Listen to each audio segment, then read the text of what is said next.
Coming up on Mountain News this morning, an increase in testing here in Hazard is giving health officials a better look at the impact of COVID-19 in Perry County. And as some businesses prepare to reopen later this month, some industries not on that list wonder what is next for them. And we take a look at industries that are set to reopen, including one many did not expect to be included, but are thankful for. Dedicated to Eastern and Southern Kentucky, this is WYMT Mountain News This Morning.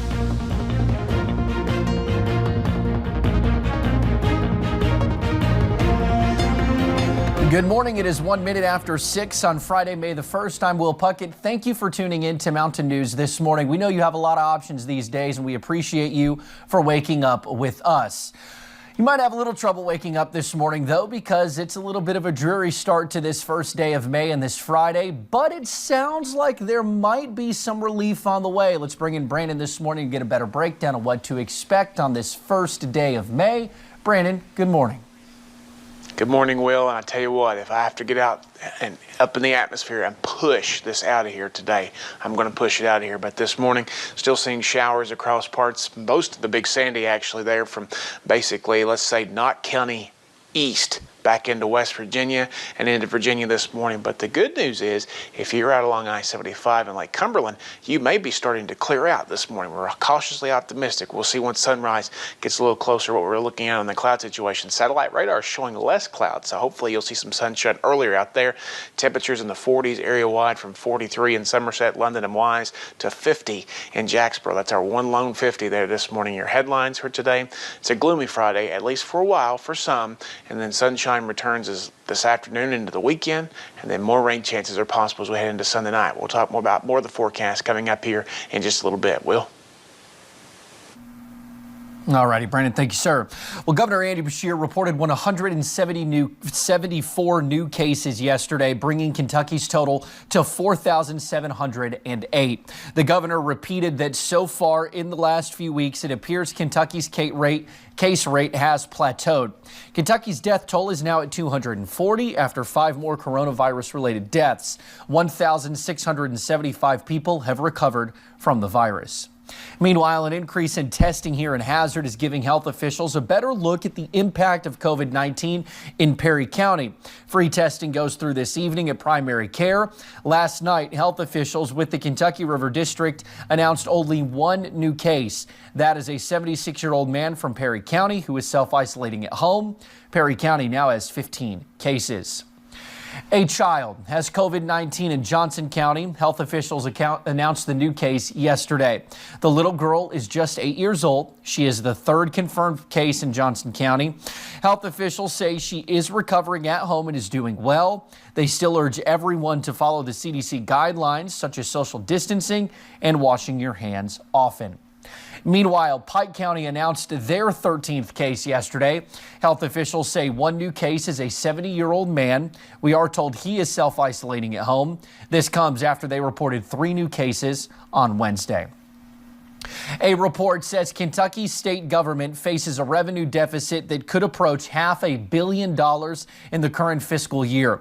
Meanwhile, Deputy Secretary of the Education and Workforce Development Cabinet, Josh Benton, announced yesterday that the state is continuing to work on unemployment claims. He says they were able to clear an additional 1,050 of the remaining initial March unemployment claims on Wednesday. There are more than 27,000 March claims remaining.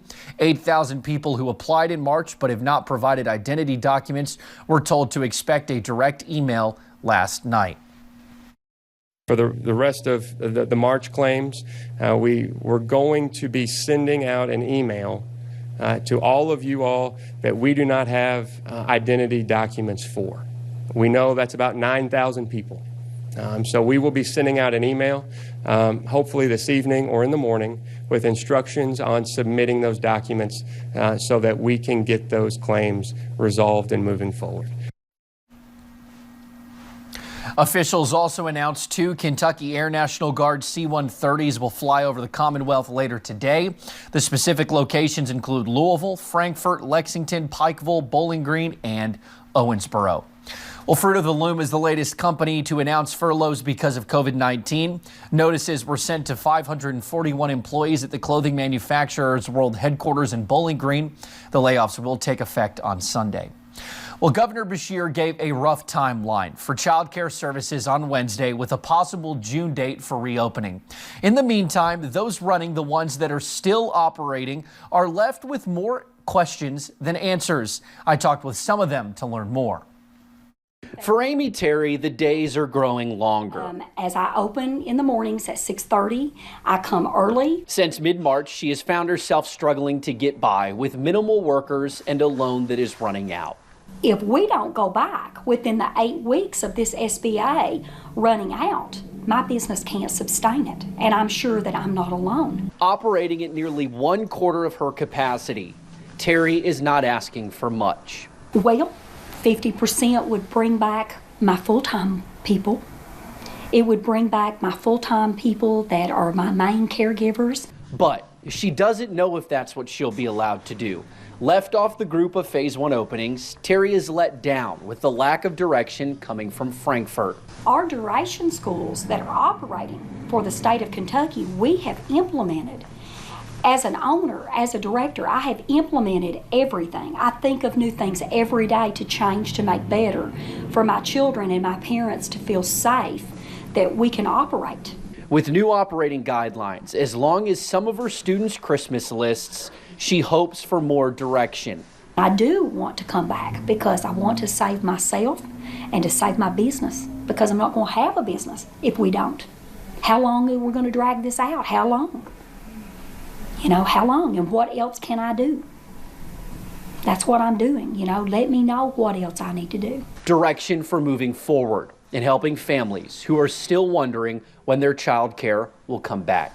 In Hazard, Will Puckett, WYMT Mountain News.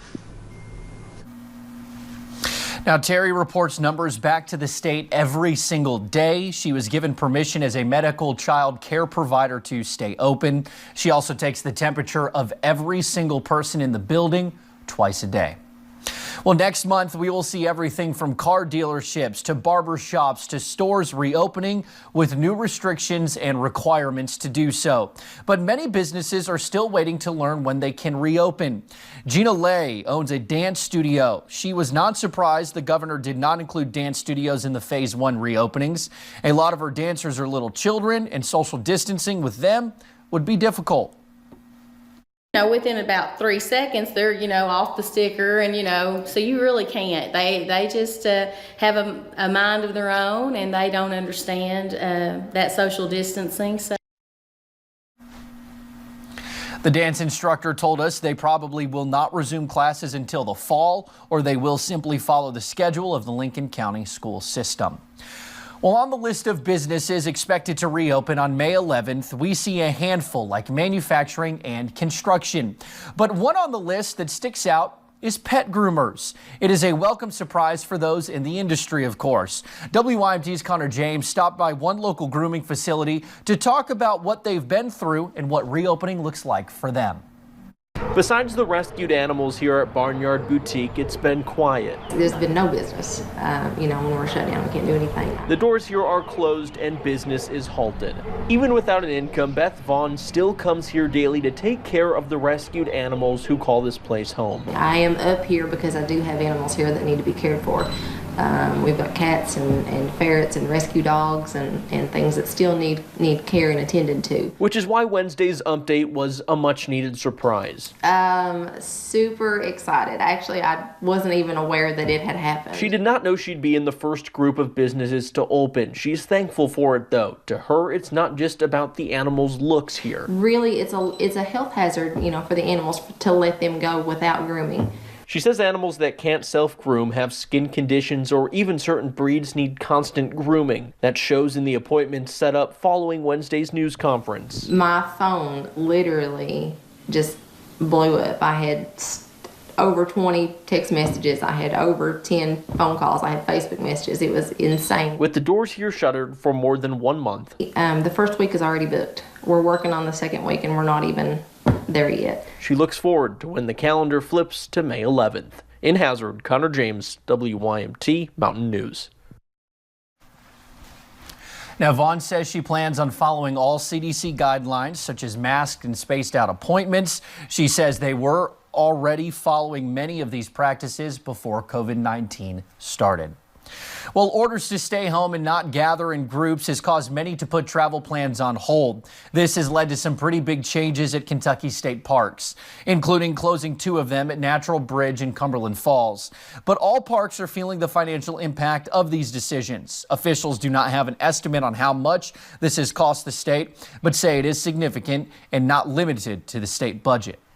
You know, when you're thinking about tourism, it's not only state parks, but it's also the restaurants and the motels and the attractions all along I-75 as people drive to spring break and back, which they didn't do this year.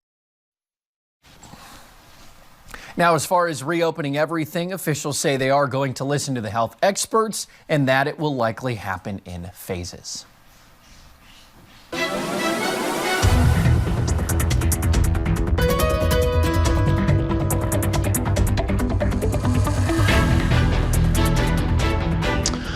6:11 on this Friday morning, and again, just like every day this week, we're tracking rain once again there this morning in the Big Sandy. But hopefully, once all this gets out of here, things will perk up and shape up as we head toward the weekend. Let's take a look at the full screen view of Live Pinpoint Doppler radar, and we're seeing some of those cells over toward the Big Sandy there, a little bit on the heavier side there, right there on the Martin Pike line, going back over into Floyd County, parts of over toward the Buchanan-Dickinson County Pike line there in Virginia, and then over into parts of Logan County, actually moving out of Logan County now in West Virginia. So again, just heavy rain falling in some areas this morning. Be careful if you live in the Big Sandy. Temperatures in the 40s out for most of us there this morning. 43 out toward the Lake Cumberland I-75 corridor, but 50 just down the road in Jacksboro. So that's our range this morning.